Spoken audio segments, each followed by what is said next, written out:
Guys, আমের season আসবে আর আমি আপনাদের সাথে আমের কোনো রেসিপি শেয়ার করব না, এটা হতেই পারে না। সো আজকে আমি আপনাদের জন্য নিয়ে আসলাম আমের একটা মজাদার রেসিপি, যেটা খাওয়ার পরে আপনারা আমাকে ধন্যবাদ জানাতে বাধ্য হবেন। তো এর জন্য লাগবে ফার্স্টে আমাদের হলো 3টা আম, আর আমি এগুলো আর কি একটু ডেকোরেশন করেছি, বুঝতেই তো পারছো। একটু ভাব না নিলে কি হয়। তো এখানে আমি 3টা আম নিয়েছিলাম, এখন এগুলো আমি সুন্দর মতো স্পিডে একদম ছিলিয়ে দিয়েছি। দেখো আমি কত স্পিডে কাজ করতে পারি, একদম স্পিডে ছিলিয়ে নিয়েছি। 1 মিনিটের ভিতরে একটা আমি একদম ছিলিয়ে নিয়েছি। সেখানে আমার 3টা আম ছিল, 3টা আমের মধ্যে থেকে একটা আম আমার ফাঁকা বেরিয়ে গিয়েছে, আমার পুরো কপাল। সো ওই আমটা আমি এখানে দিব না, ওই আমটা দিলে আর কি কিরকম হয়ে যাবে। এটা কাঁচা আম দিয়ে, কাঁচা আমের ক্যান্ডি আমি বানাচ্ছি। তো এই যে দেখেন আমি এটা সুন্দর মতো এরকম একটু বড় বড় সাইজ করে কেটে নিয়েছি। আর এটা যে আটি থাকে, আমের যে আটি থাকে, ওইটা থেকে আমি একদম ফুচি পাচি নিয়ে নিয়েছি, মানে কোনো কিছু ওয়েস্ট করা যাবে না, বুঝেছেন। তারপরে এই যে দেখেন আমি এটাও আবার সুন্দর মতো এরকম কুচি কুচি করে কেটে নিয়েছি। আর আমার 2টা আম দিয়ে দেখেন কতগুলো আম হয়েছে। আর এদিকে আমি কেটলির মধ্যে একটু গরম পানি বসিয়ে দিলাম। আর এখন যে আমগুলো আমরা কেটে নিয়েছিলাম ওগুলো সুন্দর মতো ধুয়ে তারপরে ওখানে একটু গরম পানি দিয়ে একটু নাড়াচাড়া, মানে একদম উতরানো গরম পানি দিতে হবে।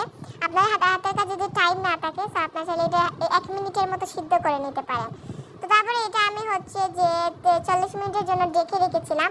তারপরে তুলে দেখি এরকম একটু হালকা হালকা কি নরম হয়েছে। বেশি নরম হওয়ার দরকার নাই, বেশি নরম হলে এটা একদম কি জর্জরা হবে না, কিরকম হয়ে যায়।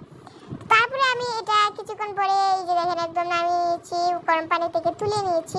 তারপরে এখানে দিয়ে দিচ্ছি হলো 1/2 কাপ মতো চিনি। আপনাদের আম যদি আরও বেশি হয় তো চিনি আরও বেশি দেবেন, চিনি বেশি দেওয়ার চেষ্টা করবেন, তাহলে এটা হচ্ছে একটু মিষ্টি হবে। তো তারপরে এটা আমি আবারও কিছুক্ষণ ঢেকে দিয়েছি, কিছুক্ষণ পরে তুলে দেখি এটা থেকে একদম পানি ছেড়ে দিয়েছে। তো এটা আমি রেখেছিলাম মনে হয় 30 মিনিট এরকম হবে। বা আপনারা যদি চিনি না গলে কিছুক্ষণ পরে পরে এসে হচ্ছে যে চেক করবেন, যদি চিনিটা না গলে তো আবার করবেন।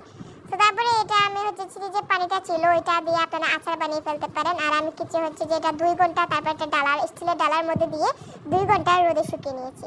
তো টানা 2 ঘন্টা রোদে শুকালে কিন্তু এরকম হচ্ছে যে একটু মানে জর্জরা টাইপের হয়ে যাবে।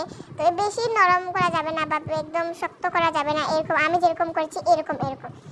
তো তারপরে এগুলো আমি একটা প্লেটের মধ্যে নিয়ে নিচ্ছি। আর আপনারা চাইলে কিন্তু প্লাস্টিকের যে থালা থাকে ওইগুলাতে শুকাতে দিতে পারেন। তবে স্টিলের মধ্যে দিলে আর কি তাড়াতাড়ি একদম শুকিয়ে যাবে, স্টিলটা গরম হয়ে তাড়াতাড়ি শুকিয়ে যায়। তো 2 ঘন্টা পরে এই যে আমি রোদ থেকে এনে এখন একটা প্লেটের মধ্যে নিয়ে নিচ্ছি। আর আমার মাত্র এইটুকু হয়েছে। তারপরে এগুলোর মধ্যে আমি দিয়ে দিচ্ছি হলো সুগার এর মানে চিনির গুঁড়া, চিনি আর কি আমি একটু ব্লেন্ড করেছি। তারপরে এটা আমি ভালো মতো একদম 2টা স্টিকের সাহায্যে আমি ভালো মতো একদম মিক্স করে নিচ্ছি। সেটা একটু আস্তে ধীরে করতে হবে, কারণ এটার সাথে ভালো মতো একদম নাড়তে হবে। আমরা সাধারণত যে ক্যান্ডি খাই ওটার মধ্যে দেখবেন একটু গুঁড়া গুঁড়া টাইপের মিষ্টি টাইপের কিছু একটা থাকে, ওইটা হচ্ছে চিনির ব্লেন্ড করা, মানে গুঁড়া আর কি, চিনির গুঁড়া বলতে পারেন। তো তারপরে এই যে দেখেন হয়ে গেল আমাদের মজাদার ক্যান্ডি। অ্যান্ড এত সহজে, মানে এত বেশি মজা হয়েছিল, একদম মিষ্টি ছিল, দোকানে যেরকম টাইপের ক্যান্ডি হয় একদম মানে রাবার টাইপের ওরকম হয়েছিল। আর খুবই খুবই মজা হয়েছে, কারণ আপনারা যদি ট্রাই না করে তাহলে বুঝতেই পারবে না। তো সবাই তাড়াতাড়ি ট্রাই করে ফেলেন। অ্যান্ড এই যে দেখেন ভিতরটাও একদম রাবার টাইপের হয়েছিল, মানে পুরো দোকানের মতো। সো আল্লাহ হাফিজ, সবাই ভালো থাকবেন, বাই বাই।